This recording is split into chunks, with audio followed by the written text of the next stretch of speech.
Heya Cryptozens. Tonight's show, Stablecoin updates, Japan, England, USDD, and more. It's 10 p.m. Pacific time. The date is June 5th, 2022. Welcome back to the Crypto Overnighter. My name is Nicodemus, and I'll be your host. The cover model, mascot, and co-host for this podcast is Tex, and together we take a nightly look at the crypto, NFT, and metaverse space and the industry that surrounds it. So take a minute, go ahead and subscribe to this podcast now, because we're here at 10 p.m. every night so that when you leave in the morning, you're taking with you the crypto news analysis that you need to start your day. And keep in mind, nothing in this show should ever be considered financial advice. But before we get into all that, I want to read a listener comment. It's in response to last night's piece on the New York law banning new proof-of-work mining. During the piece, I did bring up one criticism of proof-of-stake mining that I have heard, and YouTube listener Merrick's commented, quote, "I like POS chains, proof-of-stake chains. In my mind, buying 50K of mining equipment and electricity for 1 year is the same as stake 50K on reasonable PC and reasonable electricity bill." And I totally get what you're saying. I like proof-of-stake too. I like those schemes just as much as proof-of-work. I just see them as different tools for different needs. Thanks for listening, Merrick's. So we talk quite a bit about stablecoins on this show, and that's appropriate. They're important for a number of reasons. And you know it's true because there are so very many people trying to get it right.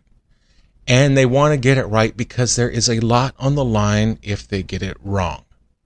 Janet Yellen and others have commented on whether stablecoins are a danger to the U.S. economy.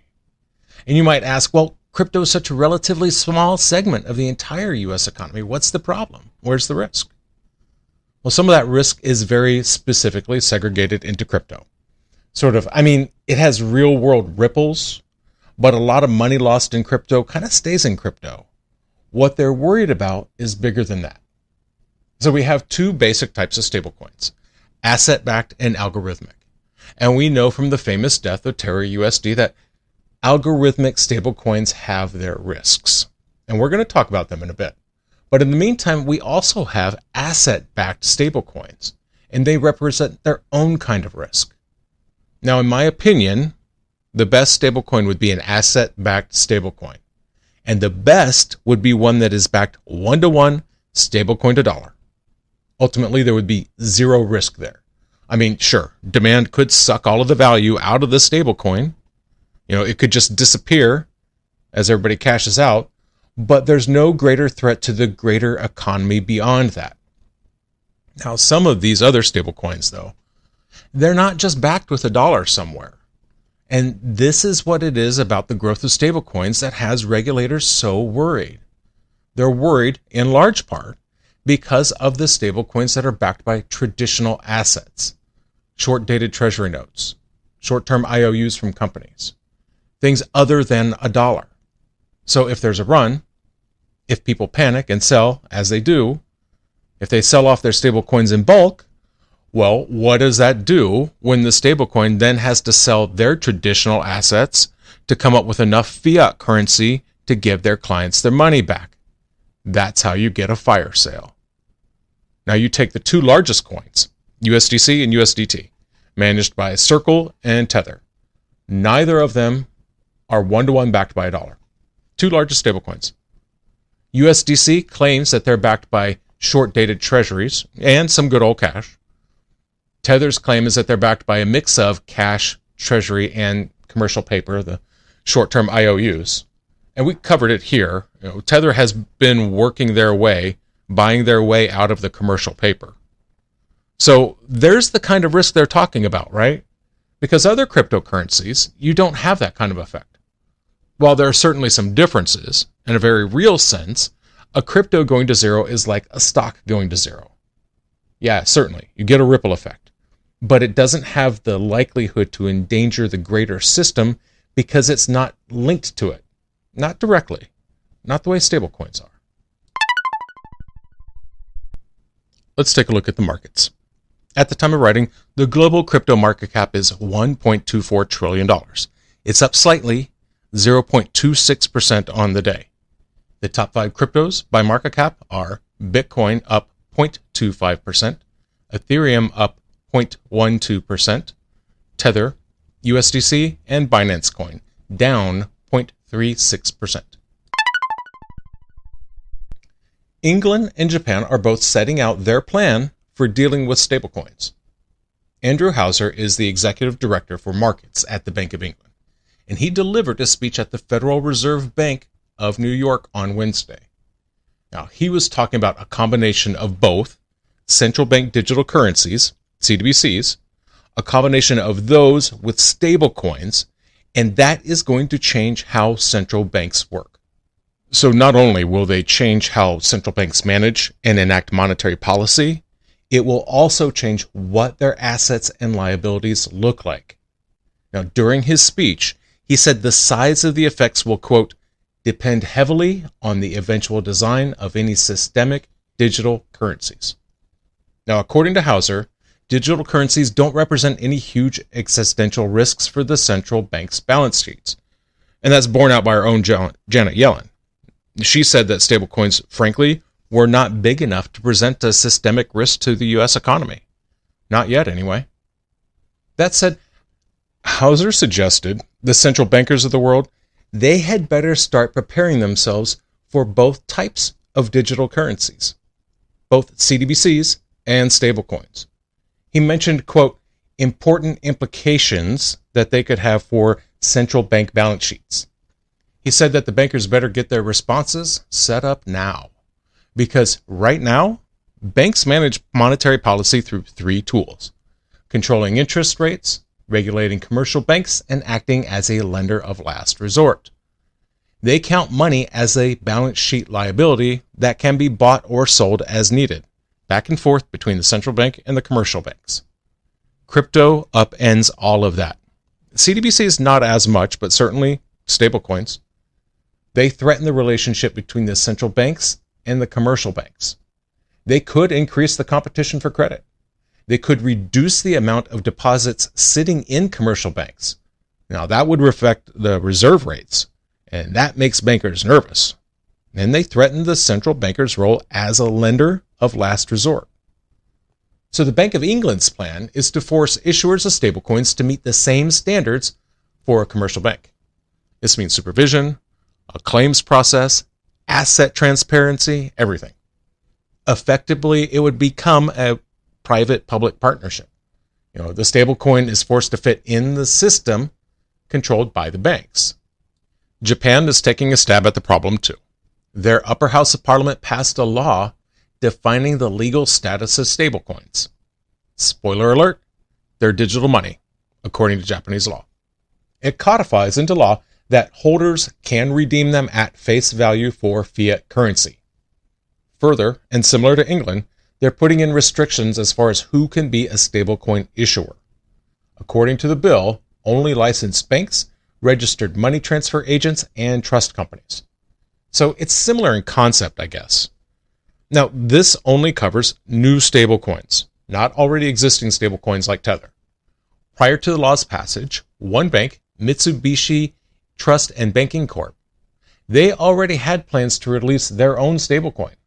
They said the Progmat coin would be fully backed by yen reserves in a trust account. I like that. I expect that this is the way we're going to go. Stablecoin issuers were only going to be banks or companies who can fit banking qualifications. There is no distinction in their law between asset-based stablecoins versus algorithmic stablecoins. Now, speaking of algorithmic stablecoins, we'll get to that in just a minute. But first, the global NFT market cap is up over $12.15 billion. Sales volume is down 1.08% in 24 hours. According to CoinMarketCap, the top 5 NFT collections by sales volume are Goblin Town, followed by We're All Gonna Die, Psychonauts, Other Deed, and Bored Apes. Now keep in mind, some of these collections have very volatile prices, so do your own research. USDD got an upgrade. For those of you who don't know, USDD is a stablecoin on the Tron network. It's managed by the Tron DAO Reserve. is a very recently launched thing back on May 5th, which is very interesting because of reasons. Now let's take a look at the numbers. According to CoinMarketCap.com, USDD is ranked 70 in terms of market cap. Its market cap, fully diluted market cap, and circulating supply are all about the same, sitting at around $667 million. Trading's volume is sitting at 92 million in 24 hours. It's priced at $1, which is kind of what you expect for this kind of coin. And Justin Sun wants to keep it that way, but that's in jeopardy. Remember when this token launched? May 5th. Know what else happened not too long after that? That's right, Terra Luna's Black Swan event. And that's relevant here because USDD is an algorithm-based token. According to their blurb on CoinMarketCap, quote, it will have a built-in incentive mechanism and responsive monetary policy, which will allow USDD to self-stabilize against any price fluctuations and help consolidate the value of USDD as a true settlement currency. Sound familiar? Well, Tron thinks that they've got it figured out. USDD has upgraded itself. It has become the first, quote, over-collateralized, decentralized stablecoin. And I think we're going to be hearing that phrase a lot. DAI was in the lead. They famously set the standard for collateralization. They had 120% reserves to back DAI. USDD is now in the lead with 130% collateralization. If you go to their website, there's a real-time ticker showing the current ratio, publicly available 24/7. Now, this doesn't change how USDD works. The Tron DAO reserve members can still mint USDD by burning TRX. In addition to that, what's already in the Tron DAO reserve, or TDR, these assets include Bitcoin, TRX, and multiple stablecoins like USDC, USDT, TUSD, and USDJ. So, in order to achieve this over-collateralization, their reserve has a bunch of cryptocurrencies like Bitcoin and TRX, as well as stablecoins like USDT. I'm not sold on that. Remember, Terra USD had a ton of Bitcoin and Avalanche backing it. That wasn't enough to keep them on their peg. I think stablecoins have to have something outside of crypto propping them up, at least for now. While there are certainly moments that defy the standard, the general case is the market follows Bitcoin, which means the market generally moves together. So an algorithm-backed stablecoin will do great during the bull market, but I don't see how it maintains its value when the entire crypto market is crashing. Same thing with backing a stablecoin with a bunch of crypto or things that are propped up by crypto. Things work great until the entire crypto market contracts, which is exactly what's happening now. While I recognize USDD's efforts, I'm not ready to put my eggs in an algorithmic basket. Not yet. Too soon. And that's going to do it for us tonight. Thank you so much for joining us. If you enjoyed tonight's show, like, comment, and subscribe. Give us a glowing review, because that helps other people find their way to this podcast. And we're here each and every night at 10 p.m. Pacific time, bringing you the crypto news analysis that you need to start your day. You can find us on podcasting platforms everywhere or on YouTube. Do you have any questions or comments? Reach out and let us know. The email address is nick@cryptoovernighter.com. That's nick@cryptoovernighter.com. Or come find us on YouTube. If you leave a comment, maybe I'll read it in the next episode. Now, before we go, I want to highlight an undervalued project. It's not a coin, it's not a token, it's a podcast. I like the Altcoin podcast. It's one I listen to every day. It's short and sweet, and it looks at different altcoins in the space, ones that I'll probably never actually get to. As I understand it, the host has been very busy with work, but he's expecting to have a lot more time soon. And this means that he's going to put out some more high-quality daily crypto content, and I look forward to it. We'll see you tomorrow night.